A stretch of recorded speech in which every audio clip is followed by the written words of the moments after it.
할렐루야. 네, 이 시간 하나님의 은혜를 사모하며 이 자리에 나온 그리고 각자의 자리에서 예배드리는 우리 성도님들의 삶에 하나님의 넘치는 은혜가 있기를 소원합니다. 남녀 간에 차이가 있다는 걸 아시죠? 네, 생각의 차이가 있다는 걸 우리가 많이 들었습니다. 그래서 어떤 유머 사이트에서 같은 이야기를 들었을 때 남녀가 어떻게 이야기하고 반응하는지를 써놓은 재미난 글이 있어요. 그래서 첫 번째로 미팅할래? 라는 얘기를 들었을 때 여자는 차 있어? 라고 묻는다고 합니다. 남자는 혹시 뭐라고 묻는지 아시나요? 예쁘냐? 라고 묻는데요. 두 번째로 나 여동생 있어 라고 이야기했을 때 여자는 그래? 힘들겠다, 맨날 싸우겠다 이렇게 얘기한대요. 남자는 뭐라고 얘기하는지 혹시 아시나요? 예쁘냐? 라고 묻는다고 합니다. 세 번째로 나 애인 생겼어. 여기 대한 질문도 마찬가지입니다. 여자는 그래 잘 됐네 이렇게 얘기한대요. 남자는 뭐라고 얘기할까요? 이 정도 되면 이제 슬슬 답을 아시죠? 예쁘냐? 라고 묻는다고 합니다. 또 마지막으로 야 나 연예인 봤다? 라고 이야기하면 그 여자들은 실물 어때? 막 이렇게 물어본대요. 근데 남자들은 뭐라고 물어볼까요? 예쁘냐? 라고 묻는다고 합니다. 남자들이 시각적인 동물이라는 이야기를 우리가 들어본 적이 있습니다. 그래서 보이는 걸 얼마나 중요하게 생각하는지에 관한 것들이에요. 사실 남자뿐만 아니라요, 사람이 무엇을 보느냐 이것이 얼마나 중요한지를 우리가 알고 있습니다. 얼마 전에 제가 방송을 본 건 아니고요, 기사 내용을 본 적이 있는데 와카남이라는 프로그램이 있대요. 근데 거기에 이수영 회장이 나와서 쇼핑을 하는 모습이 그려졌다고 합니다. 근데 그녀가 쇼핑센터에서 저렴한 옷들을 한가득 고르는 모습이 그려졌대요. 그때 MC들이 이렇게 이야기했대요. 회장님 정도면 명품을 사도 되지 않겠습니까? 라고 물었더니 그 이수영 회장님이 뭐라고 이야기했냐면, 야, 미쳤냐? 한국에서 번 돈을 왜 외국에 나가서 쓰냐? 라고 이야기를 했다고 합니다. 그리고 나는 홈쇼핑을 자주 이용한다. 홈쇼핑이 제일 싸다. 그리고 색깔만 맞으면 된다. 나는 명품을 입지 않는다라고 이야기했다고 합니다. 이분이요, 얼마 전에 카이스트에 766억의 기부금을 내놓았다고 합니다. 그 이유가 무엇이냐 하면 이 카이스트 학생들 중에 노벨상 받는 사람이 나왔으면 좋겠다고 이야기하는 거예요. 이 이야기를 통해 우리가 알 수 있는 것은 이분의 관심은 무엇인가요? 이것이 드러납니다. 우리 나라가 이분의 관심인 거예요. 이것처럼 무엇을 보느냐, 무엇을 생각하느냐가 그 사람의 가치관을 그리고 형성해주고 삶을 바꿉니다. 성도님들 요즘 무엇을 가장 많이 보고 계시나요? 저녁쯤 되면 우리가 모두 기다리고 있는 문자가 하나 있는 걸로 알고 있습니다. 네, 요즘에 가장 큰 이슈는 누가 뭐라고 해도 코로나예요. 하루에 확진자가 얼마나 나왔는지, 그리고 그 사람이 어디를 갔는지, 이런 예기치 않은 어려움 앞에서 우리가 매일 이것에 몰두하고 있잖아요. 그런데 이렇게 우리가 몰두하다 보면 정작 보아야 할 것을 놓칠 때가 있습니다. 어느 시대나 위협이 있었고 어느 시대나 어려움이 있었어요. 그래서 오늘 본문에 요한복음이 쓰여진 시기 역시 성도들에게 큰 시험이 닥쳤던 시기입니다. 예수님께서 승천하시고 얼마가는요, 유대교와 기독교인들이 충돌이나 갈등이 없이 지냈습니다. 그들이 공존했어요. 그래서 기독교인들이 예루살렘 성전에서 기도했고 각 지역에 흩어져 있던 유대인 회당에서 예배나 모임을 가지고 있었습니다. 그러다가 기독교와 이 유대교의 차이점이 명백히 드러나는 사건이 하나 터집니다. 뭐냐면 AD 70년도에 로마로부터 예루살렘이 함락을 당하거든요. 이때 전통적인 유대인들은 어떻게 했느냐? 이들이 예루살렘으로 모여들었습니다. 그런데 이 기독교 유대인들은 누가복음 21장 20절에서 22절에 너희가 예루살렘이 군대에게 에워싸이는 것을 보거든 그 멸망이 가까운 줄 알라. 그때 유대에 있는 자들은 산으로 도망할 것이며 성내에 있는 자들은 나갈 것이며 촌에 있는 자들은 그리로 들어갈지 말지어다. 이 날들은 기록된 모든 것을 이루는 징벌의 날이니라 라고 예수님께서 말씀하셨었어요. 그래서 이 말씀에 순종해서 어떻게 했을까요? 예루살렘을 떠났습니다. 결국 로마에 의해서 이 예루살렘이 함락되거든요. 그때 수많은 유대인이 죽임을 당하게 됩니다. 그리고 나서 이 유대인들 사이에 기독교인들이 비겁하게 도망쳤다, 이런 비난과 그 증오의 감정이 이제 증폭되기 시작을 합니다. 그래서요, 이제 로마의 허락을 받아서 재건된 사내드린 공의회에서 AD 90년에 이렇게 이야기합니다. 나사렛파와 이단들은 순간에 망할지어다. 그들의 생명책에서 지워진 의인과 함께 섞이지 말게 하소서. 이렇게 이야기하는 기독교인에 대한 저주를 담은 이런 회당 기도문이 삽입됩니다. 그리고 그들이 이거를 암송하기 시작을 해요. 이런 극단적인 조치가 취해진 것입니다. 이런 조치로 인해서 가장 큰 위기에 처한 대상이 누구였을까요? 1차적으로는요, 회당 공동체에서 배척을 받게 된 디아스포라, 그 여러 나라에 흩어져 있던 유대인 출신의 기독교인들이었습니다. 유대인들은요, 회당 중심의 생활을 했어요. 여기서 모여서 함께 예배드리고 교제하는 생활을 했는데, 이런 유대인 출신의 기독교인들이 그들의 삶의 설 자리를 잃어버리게 된 거죠. 미움받게 됩니다. 회당 중심으로 자신들의 이웃과 함께 모였었는데 이웃들에게 배척받는 거예요. 질타를 당하게 되고 박해를 받게 되는 그런 상황에 놓이게 된 겁니다. 그러면서요, 그들의 삶 가운데 이제 신앙의 위기가 찾아오는 거예요. 어떤 위기냐? 바로 예수님이 하나님의 아들이시다라는 이 믿음이 흔들리고 있는 겁니다. 분명 예수님을 믿고 열심히 증거했는데 왜 예수님의 말에 따랐는데 상황이 좋지 않지? 왜 우리가 이런 박해를 받아야 하지? 예수님의 말씀에 순종해서 우리는 예루살렘을 떠난 건데, 그래서 피했는데 왜 같은 유대인들에게, 왜 내 옆에 있던 이웃들에게 내가 핍박을 받지? 이런 계속되는 삶의 박해 속에 그들은 믿음이 흔들리고, 우리가 믿는 예수님이 정말 하나님의 아들이 맞나? 라는 질문까지 도달을 하게 된 겁니다. 그들이 문제를 바라보니까요, 그 문제가 그들의 믿음을 너무 크게 흔들고 있던 거예요. 그렇게 이들에게 예수님이 하나님의 아들이심을 계속 믿게 하기 위해서, 그리고 세계의 이방인들이 예수님이 하나님의 아들이심을 믿게 하기 위해서 요한이 오늘의 이 요한복음을 쓴 것입니다. 지금 시대 역시 마찬가지죠. 예기치 않은 코로나라는 문제로 인해서, 아니면 우리가 늘상 당하는 개인적인 문제로 인해서 우리가 그 문제를 바라보고 그 문제를 해결하기 위해 애를 씁니다. 그런데요, 이 코로나와 같이 전 세계가 고통당하는, 그리고 나의 힘으로 어쩔 수 없는 이 문제 앞에 우리가 어떻게 지금 반응하고 계시나요? 도대체 정부는 뭘 하고 있는 거야? 왜 사람들은 집에 안 있고 자꾸 돌아다니는 거야? 그리고 다른 사람들을 미워합니다. 그리고 배척하고 비판합니다. 교회는 왜 자꾸 현장 예배를 드려서 자꾸 확진이 되게 하느냐? 왜 그렇게 그 확진의 그 중심지에 있느냐? 불평합니다. 그리고 심지어는 이야기합니다. 이렇게 전 세계가 난리니까 이건 하나님도 어떻게 하실 수 없는 일이야. 그런 게 아닐까? 하나님에 대한 믿음까지도 우리로 하여금 흔들리게 하고 있습니다. 이렇게 계속되는 어려움 속에 금방 끝날 줄 알았는데 이제 1년, 2년 지나가고 좌절하고 나태해지고, 그러다가 이제 이렇게 이야기하는 거예요. 그래, 코로나가 끝날 때까지는 내가 교회는 좀 쉬자. 요즘 교회 이미지도 안 좋은데 잠깐 쉬자라는 생각을 하게 되는 것입니다. 이러한 상황 속에서 요한은 오늘 본문을 통해 이야기합니다. 고난받고 있는 그 유대인 디아스포라들을 향해서, 그리고 이 시대에 우리를 향해 말하고 있는 것입니다.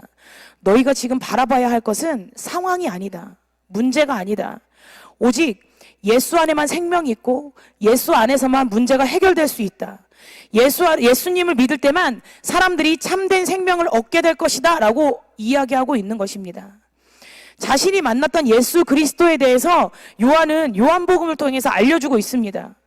육신을 입고 이 땅에 오신 하나님의 아들 예수 그리스도, 그분이 이 땅에서 행하신 표적과 자기 선언들, 그리고 십자가의 순환, 그리고 부활에 이어서 승천을 통해 예수님이 진짜 하나님의 아들이시다라고 증거하는 거예요. 그래서 그 믿음이 흔들리고 있는 이들에게 그들의 믿음의 확증을 주고자 오늘 말씀하고 있는 것입니다. 그러니 오직 하나님의 아들 예수 그리스도, 그분의 영광만 바라보아야 한다. 너희가 지금 환경을 바라보지 말고 그분의 영광만 붙들어야 한다라고 이야기합니다. 우리가 하나님의 영광을 바라보아야만 우리의 삶의 진정한 주인으로 주님을 인정하고 모시고 살아갈 때 너희가 참된 신앙인이 될 수 있다라고 이야기하는 것입니다. 그럴 때 어떤 환경 가운데서도, 상황 가운데서도 흔들리지 않는 믿음으로 살아갈 수 있다라고 이야기하는 것입니다. 우리가 교회를 다닌다고 사실 다 같은 성도가 아니다라는 이야기 많이 들어봤잖아요. 교회를 다니기만 하는 성도들도 있습니다. 예배를 보기만 하는 성도들도 있습니다. 주일날 예배를 드렸으면 됐어 라고 안 가면 찜찜하니 주일날에 예배 드리는 것을 한 주를 잘 살아갈 수 있는 면죄부로 삼고 살아가는 성도님들도 있습니다. 그러나 우리는 예수 그리스도를 진정으로 만나야 합니다. 그의 영광을 바라보아야 합니다. 그럴 때 우리의 삶이 진정으로 변화되는 것입니다. 그렇다면 어떻게 해야 우리가 그 주님의 영광을 바라볼 수 있을까요? 영광하면 뭐라고 딱 사전적인 저기를 이야기하기는 힘들 수 있어도 어떤 것인지 우리가 알고 있잖아요. 요즘에 전 세계적으로 BTS가 대단한 인기를 얻고 있다고 해요. 그들의 영광을 보려면 어떻게 해야 되나요? 그들이 노래하고 공연하는 곳에 가야 합니다. 요즘에 올림픽 때문에 또 올림픽 붐이 많이 불고 있는 걸로 알고 있습니다. 그 올림픽을 열심히 보시는데 운동선수들의 영광을 보려면 어떻게 해야 하나요? 그들이 메달 따는 거를 함께 지켜보고 그들의 경기를 보면서 그 영광의 시간을 나누는 거거든요. 그렇다면 독생자의 영광을 보기 위해서는 어떻게 해야 할까요? 오늘 본문 14절에 말씀하고 있습니다. 말씀이 육신이 되어 우리 가운데 거하심에 우리가 그의 영광을 보니 아버지의 독생자의 영광이요 은혜와 진리가 충만하더라.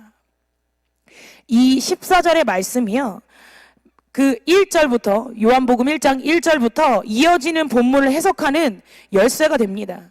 그리고 요한복음을 전체를 꿰뚫는 하나의 맥 중에 하나입니다. 요한은 우리가 예수 그리스도의 영광을 보려면 그분이 누구인지를 알아야 한다고 이야기합니다.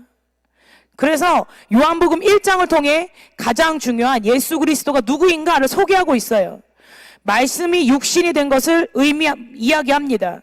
그렇다면 이 말씀이 육신이 된 것은 누구인가요? 바로 예수님이죠. 그렇다면 이 말씀은 어떤 분이신가요? 1절에서 이야기합니다. 태초에 말씀이 계시니라. 이 말씀이 하나님과 함께 계셨으니 이 말씀은 곧 하나님이시니라. 성경에서 태초는 두 가지의 의미로 사용이 되어야 됩니다. 첫 번째로는 창세기 1장 1절에 태초에 하나님이 천지를 창조하시니라. 여기에서의 태초예요. 그런데 여기에서의 태초는 시간적 의미를 이야기합니다. 그리고 그 태초가 시간의 시작을 의미하는 거죠. 이때 하나님이 천지를 창조하기 시작하셨다라는 거예요. 그런데 요한복음 1장 1절의 태초는 시간의 시작이 아닙니다. 영원한 과거를 의미해요. 하나님께서 천지를 창조하시는 그 시점이 아니라 그 이전, 그래서 시작도 없고 끝도 없는 영원한 과거, 이것이 바로 요한이 말하는 태초예요. 즉 말씀이신 예수님께서 영원부터 계시는 분이라는 것입니다. 영원부터 자존하시는 알파와 오메가라고 이야기하고 있습니다. 그렇기에 주님이 태초의 말씀이신 것입니다. 그런데요, 그러한 주님께서 나사렛 목수의 모습을 가지고 이 땅에 오셨습니다. 그렇기 때문에 예수님을 보고 영원부터 계시는 분, 자존하시는 분이라고 이야기해도 그분의 모습을 보고 믿기가 결코 쉬운 게 아니었습니다. 나사렛이란 시골에서 날마다 목수일만 하시던 예수님은 그 권세 있는 가르침과 여러 가지 이적과 기사로 인해 하루아침에 이스라엘에 떠오르는 스타가 되셨습니다. 어딜 가나 예수님의 말 한마디, 행동 하나하나가 이슈가 됐어요. 이때 예수님을 바라보며 그 안에 하나님의 아들 예수 그리스도를 발견한 사람들이 있었습니다. 반면에 예수님은 마리아의 아들이야. 같은 동네에서 자라고 내가 같은 동네에서 잘 지내봐서 쟤는 아는데 쟤는 좀 큰 그냥 말 잘하는 청년이야 라고 바라보는 사람들도 있었습니다. 예수님의 고향에 있던 사람들이 특히 그랬죠. 예수님이 말씀하시는 걸 들으며 감탄하지만 예수님의 어린 시절을 기억하면서 마음속으로 예수님을 얕잡아 봤습니다. 그러나 요한을 이야기합니다. 예수님은 태초부터 계신 분이고 동시에 하나님과 함께 계시고 또 하나님이다 라고 말하고 계십니다. 그렇게 3절 만물이 그로 말미암아 지은 바 되었으니 지은 것이 하나도 그가 없이는 된 것이 없느니라 라고 고백합니다. 예수님은 천지 만물을 창조한 분이 동시에 모든 존재를 존재케 하시는 분입니다. 생명의 원천이신 것입니다. 그래서 4절에 이야기합니다. 그 안에 생명이 있었으니 이 생명은 사람들의 빛이니라. 예수 그리스도의 그 생명 때문에 오늘 이 지구에 있는 모든 만물이 소생하고 있는 것입니다. 그런데요, 생명은 눈에 보이지 않잖아요. 그래서 그 생명을 눈에 보이게 바꾼 것이 무엇인가? 그것이 바로 빛입니다. 4절 후반부에는 이 생명을 우리가 바꾸어서 볼 수 있는 말로 설명을 하고 있습니다. 이 생명은 사람들의 빛이라. 빛이 갖고 있는 특성이 무엇인가요? 바로 생명을 솟게 하는 것입니다. 빛이 있어야 나무도 자라고 꽃도 맺고 열매도 맺습니다. 빛이 없는 그런 공간은 곰팡이만 가득하고 그 어떤 것도 생명을 유지할 수 없습니다. 마찬가지로 예수 그리스도도 보이지 않는 하나님의 생명을 우리 눈에 보이도록 하신 분입니다. 그리하여 빛 대신 예수님께서 가시는 곳마다 어떤 일들이 일어났나요? 생명이 일어납니다. 그분이 가시는 곳에서는 어둠이 물러갔습니다. 그분이 말씀하시는 곳에는 거짓이 거짓으로 드러났습니다. 그리고 참된 것이 참된 것으로 드러났습니다. 이런 의미에서 예수님을 빛이라고 말하고 있는 것입니다. 이러한 예수님이 육신이 되신 것입니다. 그런데 14절에 보면 우리는 또 한 가지 사실을 발견할 수 있습니다. 말씀이 육신이 되어 우리 가운데 거하심에, 태초부터 계신 하나님이고 창조자고 생명이시고 빛인 그 말씀이 육신이 되어 우리 가운데 흙으로 빚어진 육신을 입고 세상에 오셨다는 것입니다. 육신을 입으신 예수님께서 어디에 거하셨나요? 여기에 거하다라는 뜻은 헬라어로는 스케노우를 이야기합니다. 그런데 이거의 원뜻이 뭐냐면 장막을 친다, 텐트를 친다라는 의미예요. 예수님이 우리와 같은 죄인들이 살고 있는 곳에 함께 거하셨다는 이야기예요. 장막을 치고 텐트를 치고 사셨다는 거예요. 세상에서 버림받은 창녀와 같은 자들의 그 틈바구니에 오셔서 그곳에 천막을 치고 유숙하셨다는 것입니다. 주님이 장막을 치고 우리 가운데 거하신다. 그래서 사람들의 눈에는 젊은 촌사람에 지나지 않았을 수도 있습니다. 그 당시 교육도 받지 못한 가문이 좋지 않은 초라한 사람에 불과했을 수도 있습니다. 그러나 그는 육신을 입고 우리 가운데 오셔서 죄인들 틈에 계셨지만 그는 여전히 하나님이셨습니다. 천지를 창조하신 하나님이시고 이 세상을 비추시는 하나님이셨습니다. 그래서 18절에는 이 사실을 좀 더 명확하게 이야기하고 있습니다.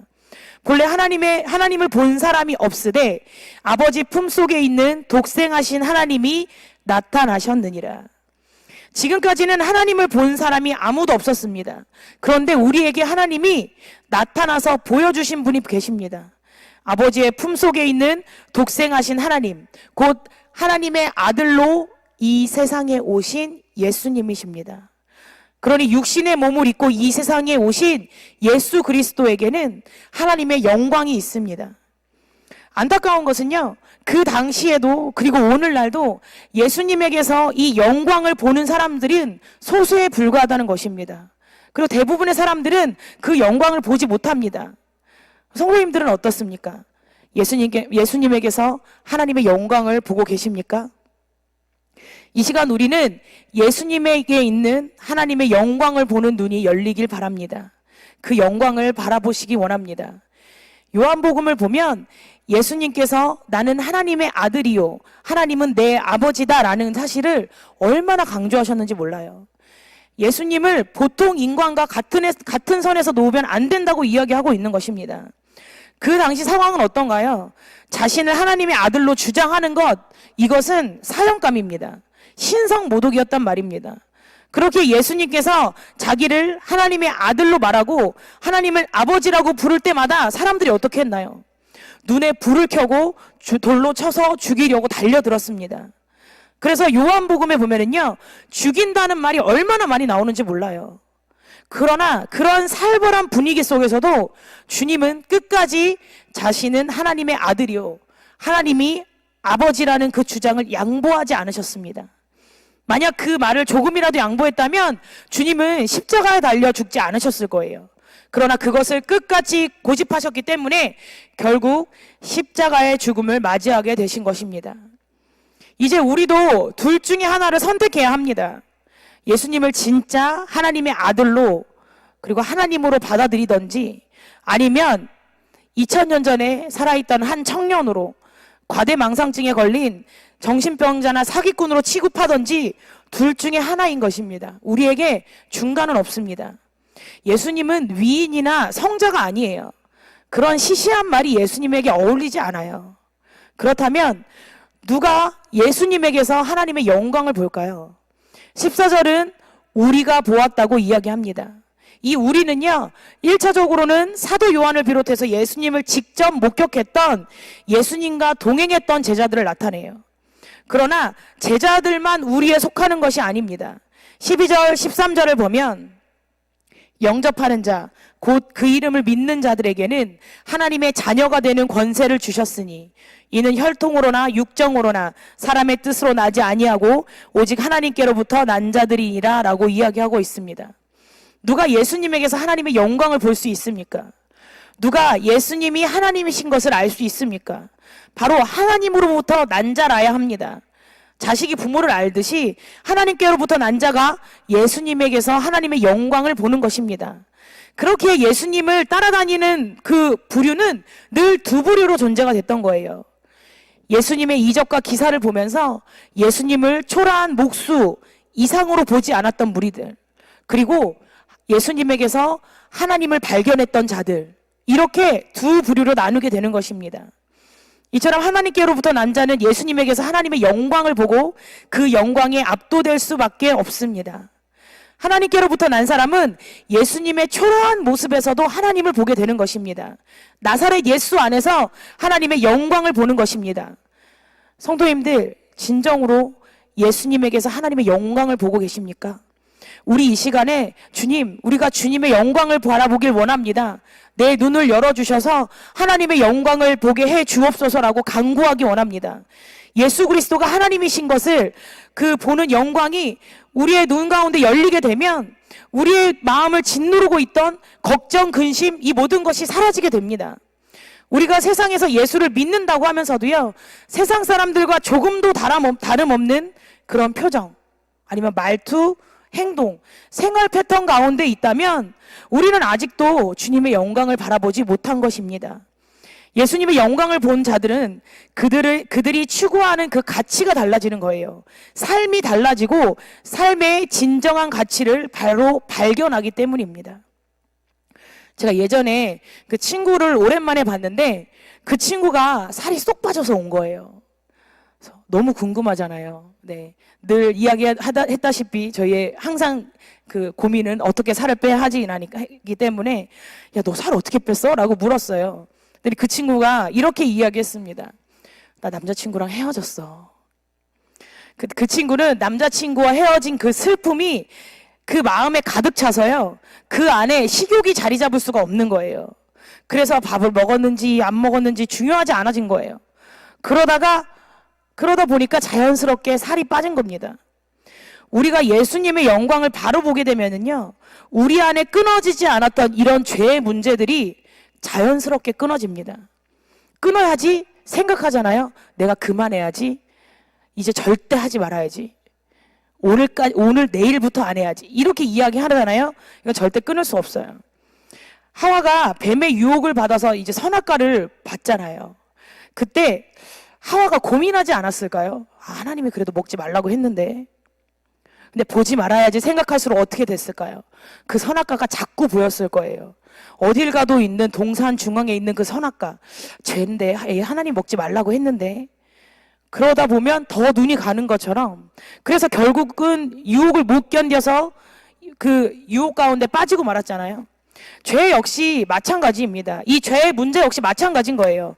우리가 끊으려고 하는 게 아니라 우리 안에 하나님의 영광으로 가득 찰 때 주님의 영광을 사모하면서 그 영광이 우리 안에 충만하게 채워질 때 자연스럽게 우리 안에 있던 죄의 문제들이 있을 자리가 없어지는 거예요. 하나님의 영광으로 인해 밀려나는 겁니다. 우리 안에 주님으로 가득 차니 죄가 있을 공간이 없어지는 거예요. 그것에 대한 별 매력이 느껴지지 않아요. 우리 안에 그렇게 하여 그 죄에서 우리가 자유함을 얻게 되는 것입니다. 우리 안에 주님의 영광으로 가득 채워지길 이 시간 사모하기 원합니다. 그리고 차고 넘쳐 우리 안에 주님의 영광이 흘러나와서요, 우리가 있는 가정에서, 직장에서, 사회에서 이 주님의 영광이 전하여지는 그런 삶을 살아가기 원합니다. 그래서 독생자의 영광을 보고 그 안에 거하는 삶을 삶으로 우리가 먼저 흔들리지 않는 믿음을 갖고 그 믿음이 내가 속한 공동체까지 바꾸는 그런 역사의 주인공이 되는 우리가 되길 소원합니다. 이 시간 함께 기도하도록 하겠습니다. 하나님 아버지, 우리가 이 시간 주님의 영광을 바라보길 원합니다. 주님, 우리를 만나 주시옵소서. 우리의 마음 가운데 주님의 은혜로 채워 주시옵소서.